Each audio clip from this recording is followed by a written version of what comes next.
Bab 7. Ayahku tidak pergi dari Amsterdam beberapa minggu berikutnya, dan selama itu aku merasa ia mengawasiku dengan cara lain. Pada suatu hari, aku pulang dari sekolah sedikit lebih telat daripada biasanya, dan kulihat Miss Clay bicara dengannya melalui telepon. Segera diberikannya telepon padaku. "Dari mana saja kau?" tanya ayahku. Ia menelpon dari kantornya di Center of Peace and Democracy. "Aku menelpon 2 kali dan Miss Clay bilang kau belum pulang. Kau membuat dia sangat khawatir." Padahal ia yang sangat khawatir, bisa kudengar dari suaranya, walaupun ia berusaha membuat nada suaranya wajar. "Aku membaca di coffee shop baru dekat sekolah," kataku. "Baiklah," kata ayahku. "Bagaimana kalau kau menelpon Miss Clay jika akan pulang terlambat? Itu saja." Aku tidak suka, tapi kuiyakan. Ayah pulang lebih cepat malam itu dan membacakan keras-keras Great Expectation untukku. Lalu ia mengeluarkan beberapa album foto kami dan kami melihat foto-foto bersama. Paris, London, Boston, roller skateku yang pertama, kenaikan kelasku dari kelas 3, Paris, London, Roma. Selalu hanya aku sendiri, berdiri di depan Pantheon atau gerbang Penglezes. Karena ayahku yang mengambil foto-foto itu dan kami berdua saja. Pukul 9 malam, ia memeriksa semua pintu dan jendela, lalu kami pergi tidur. Ketika akan pulang terlambat lagi, aku menelpon Miss Clay. Kukatakan padanya bahwa aku dan beberapa teman sekelas akan mengerjakan pekerjaan rumah sambil minum teh. Dia bilang boleh saja. Setelah menelpon, aku pergi sendirian ke perpustakaan universitas. Johan Biner, petugas perpustakaan Amsterdam di bagian koleksi abad pertengahan, kupikir sudah mulai terbiasa melihatku. Setidaknya ia tersenyum muram setiap kali aku datang menanyakan sesuatu padanya, dan selalu ingin tahu bagaimana kemajuan esai sejarahku. Mr. Bines menemukan untukku paragraf dalam teks abad ke-19 yang betul-betul membuatku sangat senang, dan selama beberapa waktu aku membuat beberapa catatan dari situ.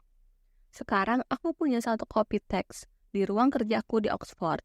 Kutemukan lagi buku itu beberapa tahun yang lalu di sebuah toko buku. History of Central Europe, Sejarah Eropa Tengah oleh Lord Gelling. Aku punya ikatan sentimental dengan buku itu. Setelah bertahun-tahun berlalu, walaupun aku tidak pernah membuka buku tersebut tanpa perasaan tertekan. Aku ingat betul tulisan tanganku, tulisan rapi anak sekolah, menulis kalimat-kalimat di buku catatan sekolahku. Di samping menunjukkan kekejaman luar biasa, Vlad Dracula juga memiliki keberanian yang luar biasa. Begitu beraninya sehingga pada tahun 1462, ia menyeberangi sungai Danube dan melakukan serangan berkuda ke perkemahan Sultan Mehmed II dan pasukannya, yang berkumpul di sana untuk menyerbu Wallachia. Dalam serangan itu, Dracula berhasil menewaskan ribuan serdadu Turki. Bahkan, Sultan hampir kehilangan nyawa sebelum pasukan Ottoman berhasil memukul mundur pasukan Wallachia. Karakter semacam ini bisa ditemui pada para bangsawan Eropa terkenal lain di zamannya. Lebih daripada ini dalam banyak kasus, dan jauh melebihi ini dalam beberapa kasus tertentu. Yang luar biasa dari informasi yang bisa didapat mengenai Dracula adalah umur panjangnya. Dalam hal ini, penolakannya untuk mati sebagai sosok sejarah, kegigihan legendanya. Beberapa sumber yang ada di Inggris merujuk langsung atau samar-samar ada sumber-sumber lain yang keragamannya akan membuat setiap sejarawan sangat penasaran. Dia kelihatannya sudah jadi buah mulut di seluruh Eropa, bahkan pada masa hidupnya. Suatu hal yang luar biasa di zaman ketika Eropa masih merupakan dunia luas yang tercerai-berai, di mana hubungan antara suatu negeri dengan negeri lainnya masih dilakukan dengan utusan berkuda dan transportasi sungai.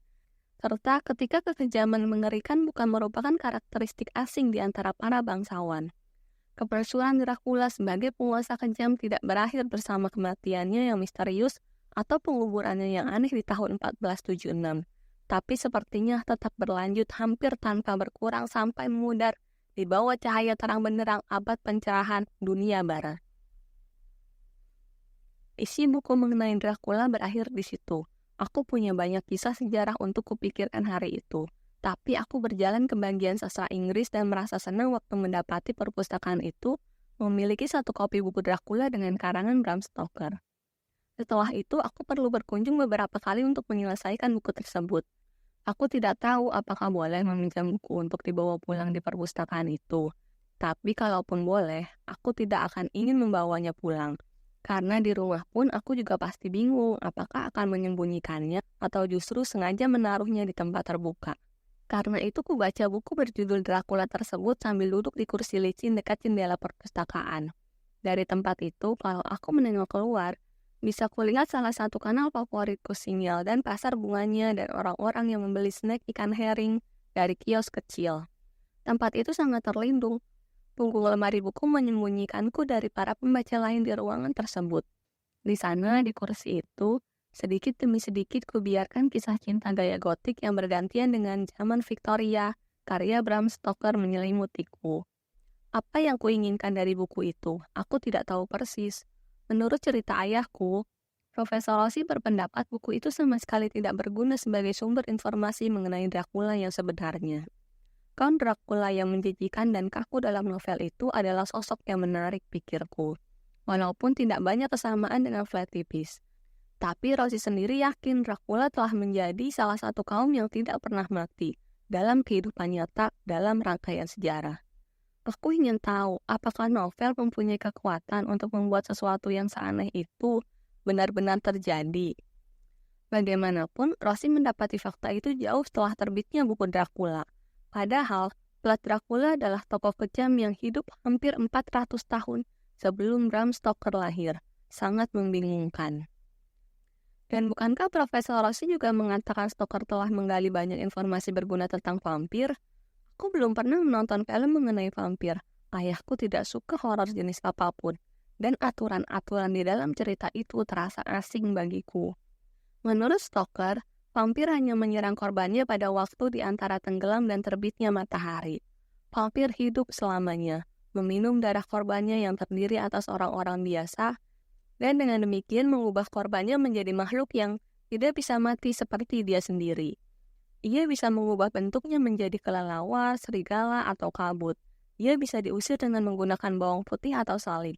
Ia bisa dihancurkan dengan menancapkan pasak kayu ke jantungnya, dan mengisi mulutnya dengan bawang putih waktu ia tidur di siang hari. Peluru perak yang ditembakkan menembus jantungnya juga bisa menghancurkannya. Semua itu tak akan membuatku takut. Semua terasa seperti hayalan dan takhayul yang terlalu jauh, terlalu tidak mungkin. Tapi ada satu aspek cerita itu yang menghantuiku setiap aku selesai membaca sebagian buku tersebut. Setelah ku taruh bukunya di rak sehabis ku ingat baik-baik sampai di halaman berapa aku membacanya. Rasa takut itu mengikutiku ketika aku menuruni tangga gedung perpustakaan dan menyeberangi jembatan-jembatan di atas kanal, sampai aku tiba di pintu rumahku. Dracula dalam kisah fantasi Bram Stoker punya favorit dalam memilih korban-korbannya, wanita-wanita muda. Ayahku ingin sekali katanya pergi ke selatan pada musim semi. Ia ingin aku juga melihat keindahannya. Liburanku sebentar lagi. Dan pertemuan-pertemuannya di Paris hanya membutuhkan beberapa hari. Aku sudah belajar untuk tidak memaksanya, baik untuk melakukan perjalanan maupun meneruskan cerita.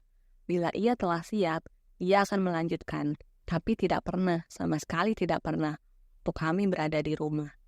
Mungkin dia tidak ingin membawa tokoh hitam itu ke dalam rumah kami.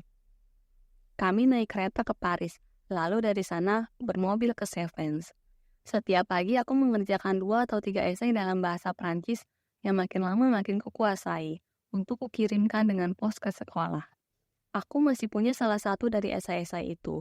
Bahkan sekarang berpuluh-puluh tahun kemudian, membaca esai itu selalu membangkitkan kembali ingatanku akan jantung Prancis pada bulan Mei yang tidak bisa diterjemahkan ke dalam kata-kata. Bau rumput yang bukan rumput tapi larve, sangat segar sehingga bisa dimakan. Seakan semua tumbuhan Prancis adalah bahan masakan, bahan untuk salad atau sesuatu yang bisa dicampur dengan keju. Di rumah-rumah pertanian di sepanjang jalan kami berhenti untuk membeli makanan piknik, rasanya lebih nikmat daripada masakan restoran manapun. Kotak-kotak berisi stroberi segar yang memancarkan warna merah cerah di bawah sinar matahari dan tampak begitu bersih sehingga tidak perlu dicuci dulu. Silinder-silinder keju kambing seberat barbel dan berkerak kehijauan seakan digelindingkan di lantai ruang bawah tanah. Ayahku minum anggur merah tua tanpa label dan berharga hanya beberapa sentim, yang sumbat gabusnya dipasangnya lagi setiap habis makan. Dibawanya bersama gelas kecil yang dibungkus hati-hati dengan serbet makan. Sebagai pencuci mulut, Kami menyantap roti tawar baru matang yang kami beli di kota terakhir, dan kami isi dengan kepingan-kepingan coklat. Perutku sakit kekenyangan dan ayahku berkata sedih bahwa ia terpaksa harus diet lagi waktu kami kembali nanti ke kehidupan sehari-hari. Jalan itu membawa kami melintasi daerah Tenggara lalu. 1 atau 2 hari yang tak terlalu jelas kemudian, naik ke pegunungan-pegunungan yang berhawa lebih sejuk. Lazy Venezuela yang Tals, ayahku memberitahuku, sambil membuka peta jalan raya ketika kami berhenti suatu malam. Sudah lama aku ingin kembali ke sini. Kutelusuri rute kami dengan jari dan kulihat kami berada dekat sekali dengan perbatasan Spanyol. Itu dan kata cantik Oriental menyentak diriku. Kami mendekati batas dunia yang kukenal. Dan untuk pertama kalinya, aku menyadari bahwa suatu hari nanti, aku mungkin akan pergi lebih jauh dan lebih jauh lagi. Ayahku ingin mengunjungi biara tertentu katanya. Rasanya kita bisa sampai di kota di kakinya malam ini dan jalan kaki ke sana besok. Apa letaknya tinggi? Tanyaku. Kira-kira separuh tinggi pegunungan yang melindunginya dari berbagai jenis penyerbu. Biara itu dibangun tahun 1000, mengagumkan, diukir di batu karang, sulit dicapai bahkan oleh peziarah yang paling antusias. Tapi kau juga akan menyukai kota di bawahnya. Itu kota Spatua, sangat menarik. Ayah tersenyum waktu mengatakannya, tapi ia tampak gelisah, terlalu cepat melipat peta. Aku merasa ia segera akan bercerita lagi padaku, mungkin tanpa perlu pemerintah. Ternyata aku memang menyukai Liba. Ketika kami memasuki kota itu di senja hari, desa besar dengan bangunan-bangunan terbuat dari batu berwarna pasir terbentang di sekitar puncak kecil. Pegunungan Charinet yang besar bagaikan tergantung di atasnya, menutupi seluruhnya dengan bayangan kecuali jalan-jalan yang paling lebar di sebelah bawah, yang menjulur ke arah lembah-lembah sungai dan tanah-tanah pertanian di dataran bawah. Pohon-pohon yang berdebu dipotong berbentuk persegi, ditanam mengelilingi serangkaian piazza yang sama berdebunya.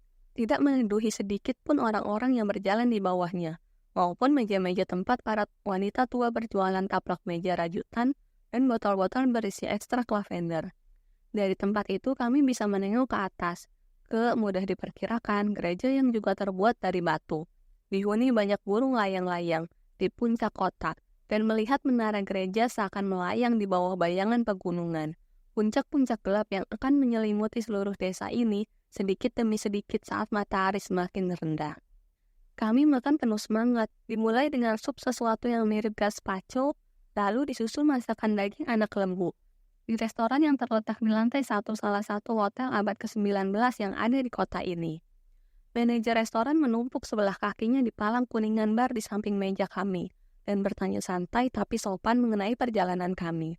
Ia orang yang sederhana, berpakaian serba hitam dengan wajah tirus dan kulit berwarna zaitun. Ia bicara dengan bahasa Perancis yang cepat, dalam dialek yang belum pernah kudengar, dan aku hanya bisa menangkap sangat dikit dibandingkan ayahku. Ayahku menerjemahkannya. Ah ya, biara kami, kata sang Mahdi, menjawab pertanyaan ayahku. Kau tahu Saint Matthew menarik 8.000 pengunjung setiap musim panas? Ya, sungguh, tapi mereka semua bersikap baik, tidak membuat ribut. Banyak di antara mereka orang Kristen dari luar negeri. Mereka berjalan kaki mendaki ke atas, betul-betul berziarah. Mereka merapikan tempat tidur mereka sendiri setiap pagi, dan kami hampir-hampir tidak menyadari datang dan perginya mereka. Tentu saja, banyak juga yang datang ke sini untuk lebar. Kalian akan mengambil air juga atau tidak? Ayahku menjawab kami harus kembali ke utara setelah 2 malam di sini, dan berencana menghabiskan seharian besok di biara. Kau tahu, banyak legenda di tempat ini. Beberapa di antaranya luar biasa, dan semuanya benar, kata si Mahdi. Tersenyum sehingga wajah tirusnya tiba-tiba nampak tampan. Nona mengerti? Mungkin dia ingin mendengar legenda-legenda itu? Je comprends merci, kataku sopan. Mengatakan aku mengerti terima kasih. Bu, akan kuceritakan salah satunya. Mau? Silakan sambil makan. Masakan itu paling nikmat waktu masih panas. Pada saat itu, pintu restoran membuka dan sepasang orang tua dengan wajah tersenyum, yang dari penampilan mereka bisa dipastikan penduduk setempat, masuk dan memilih meja.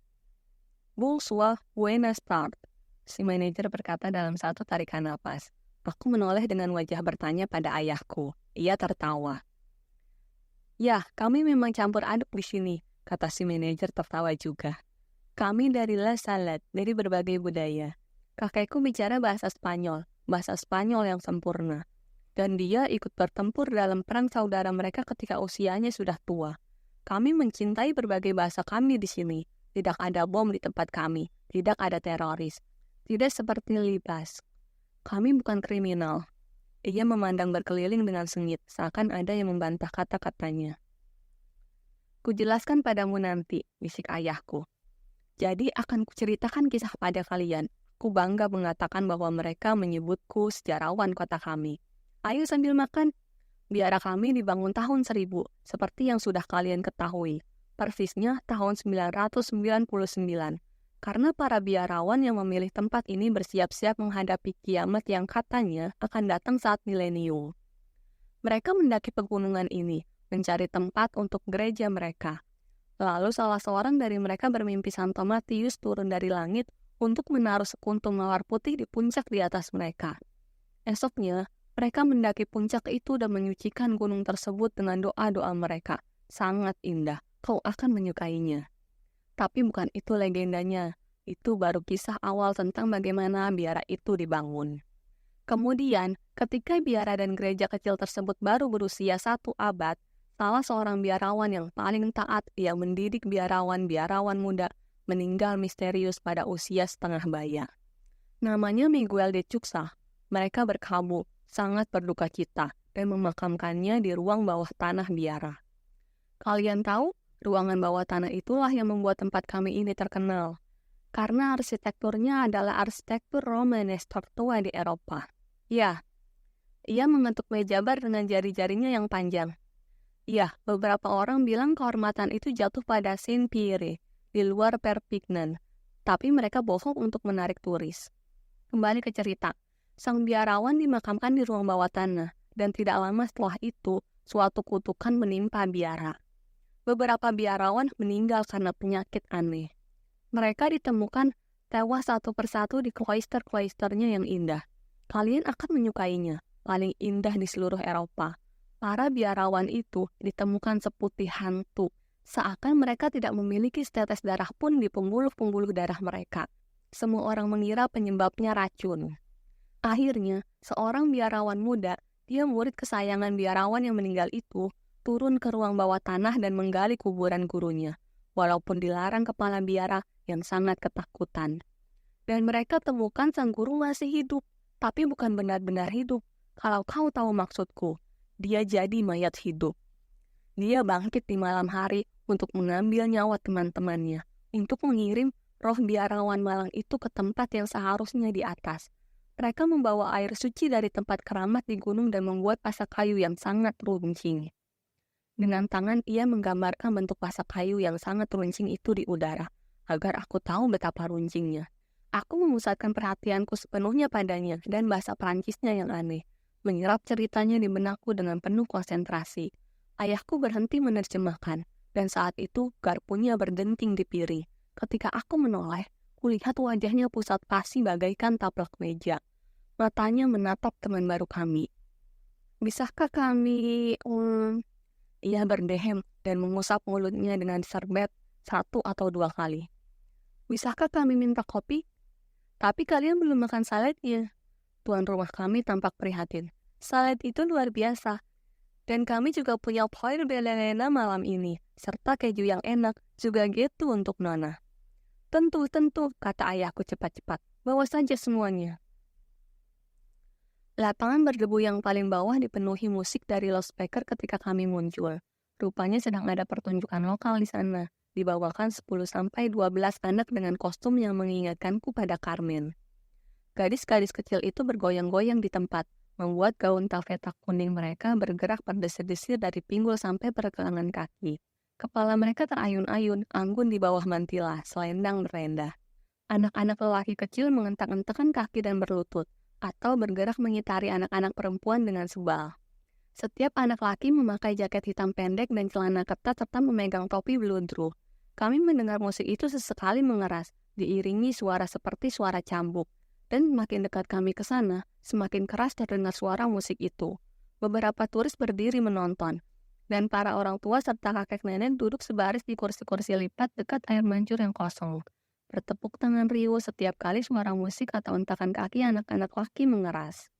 Kami hanya berhenti menonton sebentar sebelum menyusuri jalan yang menanjak menuju gereja di puncak. Ayah tidak berkomentar apa-apa tentang matahari yang terbenam dengan cepat. Tapi aku merasa kecepatan jalan kami ditentukan kecepatan datangnya gelap. Dan aku tidak terkejut ketika seluruh cahaya di daerah liar itu mendadak hilang tanpa bekas. Garis tepi cahaya yang berwarna biru hitam di kaki langit tampak jelas sementara kami mendaki. Lalu melarut bercampur dengan langit yang juga berwarna biru hitam. Pemandangan dari kaki tembok gereja sangat luas, tidak membuat kepala pening seperti pemandangan yang kami lihat di kota-kota Italia yang kadang-kadang masih muncul dalam mimpiku. Tapi luas, dalam dataran dan bukit-bukit menyatu menjadi kaki gunung. Dan di latar belakang kaki-kaki gunung itu menjulang puncak-puncak gelap yang menutup sama sekali bumi di kejauhan. Di bawah kami, lampu-lampu kota mulai menyala. Orang menyusuri jalan-jalan atau ganggang panjang, sambil bicara dan tertawa. Dan bau yang mirip wangi bunga aster mengalir keluar dari taman-taman sempit berpagar tembok. Burung layang-layang terbang keluar masuk menara gereja. Menukik menyambar-nyambar seakan menelusuri sesuatu yang tidak terlihat mata di udara. Kuperhatikan seekor yang meliuk-liuk bagaikan mabuk di antara teman-temannya. Melayang canggung alih-alih menyambar. Dan baru kemudian kusadari itu kelelawar. Sama-sama di latar belakang cahaya langit yang redup. Ayahku menghela napas, bersandar ke dinding dan menumpangkan salah satu kakinya di blok batu, tumpuan untuk naik ke punggung keledai. Ia mengucapkan dugaannya itu agar aku mendengarnya. Apapun benda itu, benda tersebut telah melihat pemandangan ini selama berabad-abad. Tak terhitung banyaknya pemandangan matahari tenggelam, dan perubahan yang relatif baru dari cahaya lilin menjadi cahaya lampu listrik di jalan-jalan bertembok tinggi, serta kafe-kafe. Ayahku terlihat santai lagi, bersandar di sana setelah makan malam yang enak dan berjalan di udara segar. Tapi kelihatannya ia sengaja menyantaikan diri. Aku tidak berani bertanya mengenai reaksinya yang aneh waktu mendengar cerita Maitre D tadi. Tapi ia membuatku menduga mungkin ada cerita-cerita yang bahkan lebih menakutkan bagi ayahku daripada yang ia kisahkan padaku. Kali ini, aku tidak perlu meminta ia meneruskan cerita. Saat ini, ia seakan lebih memilih bercerita daripada sesuatu yang lebih buruk.